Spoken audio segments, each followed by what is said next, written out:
Guys, आपका स्वागत है मेरे यूट्यूब चैनल एसबीएस बुक में।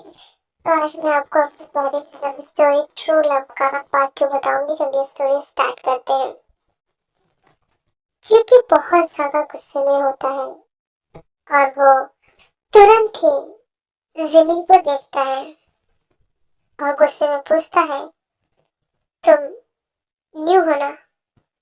अभी तो तुमने ज्वाइनिंग भी नहीं किया सही से और तुमने अभी से ही गलतियां करना स्टार्ट कर दिया। जब तुम्हें पता नहीं ये ऑपरेशन रूम है, तुम्हें यहाँ नहीं आना चाहिए।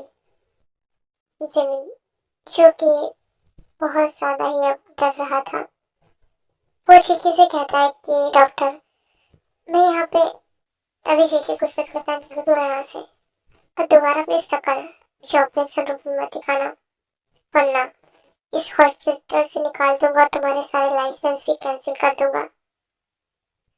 जिमिन, जिसे रोना आ जाता है, वो रोते रोते ऑपरेशन रूम से बाहर चला जाता है।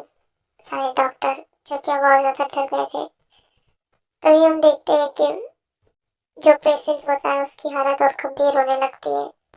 जेके बहुत ज्यादा सीरियसली उसका ऑपरेशन करने लगता है। लगभग 4 घंटे के बाद वो ऑपरेशन सक्सेसफुल होता है, लेकिन पेशेंट को जब तक होश नहीं आ जाता तब तक कुछ कहा नहीं जा सकता। हम देखते हैं कि जेके तुरंत डॉक्टर से कहता है कि तुम लोग पेशेंट की देखभाल करना, अगर 24 घंटे में से होश ना आए तो मुझे बताना, सर्जरी दोबारा से करनी होगी।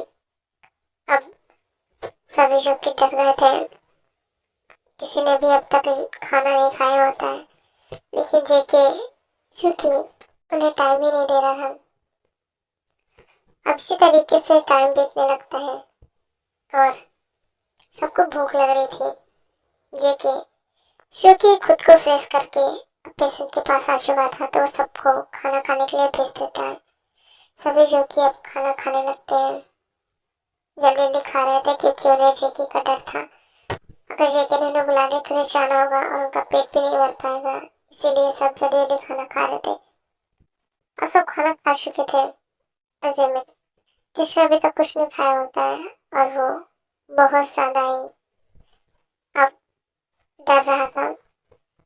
हम देखते हैं कि अब जेके जो कि उस पेशेंट को देखता है, उसे होश आने लगा था, तो वो सारे डॉक्टर्स को कहता है कि वो लोग और काम देख सकते हैं, पेशेंट को होश आ गया है। लेकिन सभी लोग धीरे धीरे चेक कर लेना, मैं तब तक अपने केबिन में जा रहा हूँ। और वो केबिन में जाता है और फिर अपने एम्प्लॉय से कहता है कि वो जिमिन को बुला ले।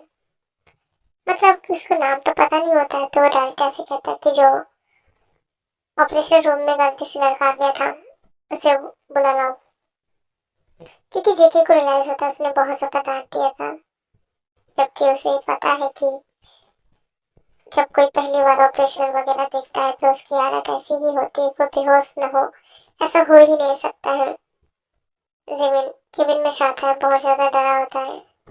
शेके उसे बड़े प्यार से कहता है कि देखो, मुझे गलत मत समझना, उस वक्त सिचुएशन कुछ ऐसी थी कि मुझे बहुत ज्यादा गुस्सा आ गया, और आगे से ख्याल रखना कि कभी भी अगर तुम्हें अच्छा ना लगे तो तुम ऑपरेशन रूम में एंट्री मत करना। मैं नहीं चाहता कि तुम्हारी वजह से या किसी और डॉक्टर की वजह से पेशेंट को कुछ भी नुकसान हो। आगे से ख्याल रखना, और तुम मुझे अच्छे से नहीं जानते हो, इसलिए तुमने ये गलती कर दी। आइंदे से ऐसी गलती मत करना, वरना अंजाम बहुत बुरा हो सकता है। मैं सच में किसी को दूसरा मौका नहीं देता, लेकिन तुम्हें दिया, तो इसकी कोई वजह होगी। तुम समझदार हो तो अच्छे से समझ जाना। जिमिन जो कि कुछ नहीं बोलता है, बस सहलाता है। ठीक है, जिमिन से कहता है कि तुम मेरी तरफ देख कर बात करो, इस तरीके से मुझसे कोई बात नहीं करता, ये मेरे लिए बहुत ज्यादा ही बेइज्जती वाली बात हो जाएगी। अब जिमिन जो कि जेकी को देखता है, जिमिन की आंखों में आंसू होता है। जेकी उसे घूर कर कहता है कि तुम रो रहे हो, तुम एक बॉय हो तो तुम एक लड़की की तरह क्यों रो रहे हो? जिमिन कुछ नहीं बोलता। उसके अंदर बहुत ज्यादा गुस्सा होता है क्योंकि सच में वो वहां नहीं जाना चाहता था, उसे एक डॉक्टर लेकर गया था। जिमिन जो कि कुछ नहीं बोलता था, जेके फिर से उससे कहता है कि तुम्हें जवाब देना होगा क्योंकि मैं तुम्हारा सीनियर हूँ और तुम मेरे जूनियर। जिमिन अब गुस्से से कहता है कि डॉक्टर जॉन, मैं वहां आना ही नहीं चाहता था, लेकिन मुझे डॉक्टर बोगो वहां लेकर गए और उन्होंने मुझसे कहा कि वहां पर एक डॉक्टर की कमी हो रही थी और मैं वहां पर गया, लेकिन मैं इस तरीके से कभी भी ऑपरेशन नहीं देखा था। मतलब इतना ब्लड और अचानक से वो सब हुआ, मैं बर्दाश्त नहीं कर पाया, इसलिए मैं बेहोश हो गया।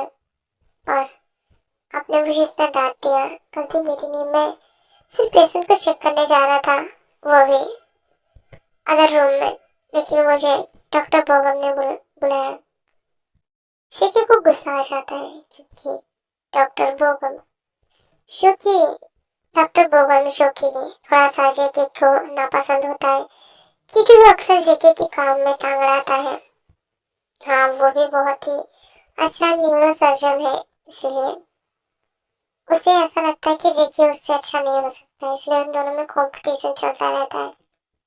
और जेके को इतना ज्यादा बड़ा केस मिला था तो डॉक्टर बोगम चाहते थे उससे कुछ गड़बड़ी हो जाए, जिससे वो केस मतलब उस पेशेंट को कुछ हो जाए और फिर सारा इल्जाम जेके पे आ जाएगा और उन्हें सब भुगतना पड़ेगा।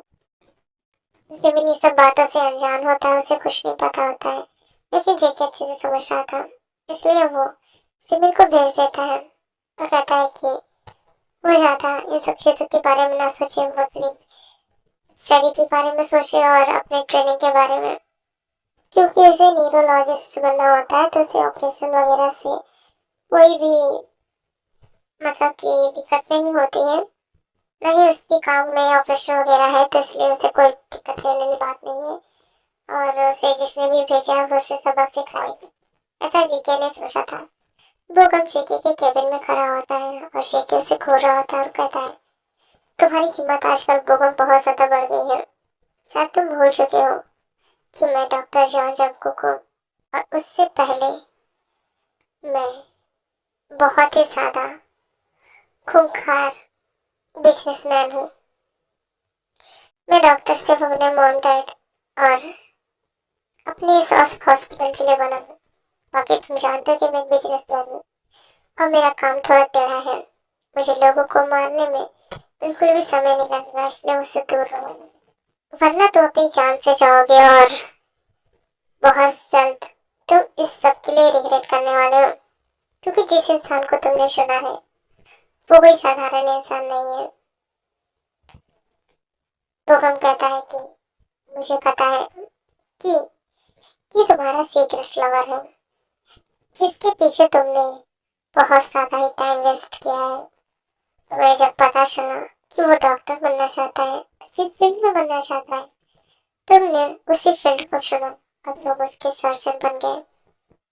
वो कहाँ दवाई से इलाज करने वाला और तुम चूंकि सर्जरी खून खराबा से लगाव रखते हो, इसलिए तुमने सर्जरी को चूज किया है ना? शेखी उसे बहुत ज्यादा टायर की स्मार्ट करके कहता है कि कोर्स तुम्हें तो बहुत कुछ पता है और ये जो तुमने हरकत की है ना, इसका तुम बहुत जल्द रिग्रेट करने वाले हो, क्योंकि तुमने मेरी चीज पर आंख उठाकर देखा है और मेरी चीज पर हाथ डाला है और उसे डांट खिलवाया है, वो भी मुझसे। उसके मन में मेरे लिए नफरत पैदा कर रहे हो, जबकि जानते हो कि मैं उसे पसंद करता हूँ। तो तुम अब इन सब चीजों के लिए बहुत ज्यादा ही पछताने वाले हो। याद रखना, ये जीवन जंगकुक का वादा है। जंगकुक उसे घूर कर देखता है और फिर उसे अपने केबिन से बाहर निकाल देता है। इसी तरीके से हम देखते हैं भूकंप, जो कि अब बहुत ज्यादा स्मेल करता है क्योंकि वो जिमिन और शेखी को इस तरीके से देख लेता है। हम देखते हैं कि जिमिन जो कि अब थोड़ा रिलैक्स होकर अपना काम कर रहा होता है। इसी तरीके से ये पार्ट यही एंड होता है। तो आर्मी आप लोग कमेंट ये स्टोरी कैसी लग रही है sir, love you so much. और बहुत ज़्यादा ही स्टोरी को अच्छे अच्छे कमेंट दीजिए। और हाँ, मैंने एक न्यू स्टोरी लिखी है, तुम मेरे हो। हाँ, ये स्टोरी सेम टू सेम तो नहीं है।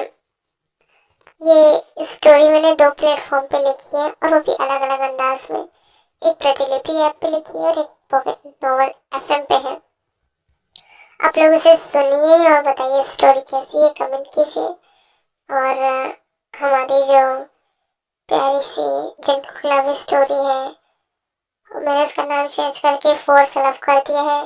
उस स्टोरी का नाम फोर्स लव मेकिंग था। ऐसा नहीं है कि उस नाम की कोई स्टोरी थी, नहीं, उस नाम की कोई स्टोरी नहीं थी, लेकिन मैंने चाहती थी कि भविष्य में ऐसा कुछ हो जिससे मेरी स्टोरी ब्लॉक हो जाए या फिर उसे डिलीट कर दिया जाए, इसलिए मैंने उसको शेयर कर दिया है। तो आप लोग उसे वॉच कीजिए। Love you so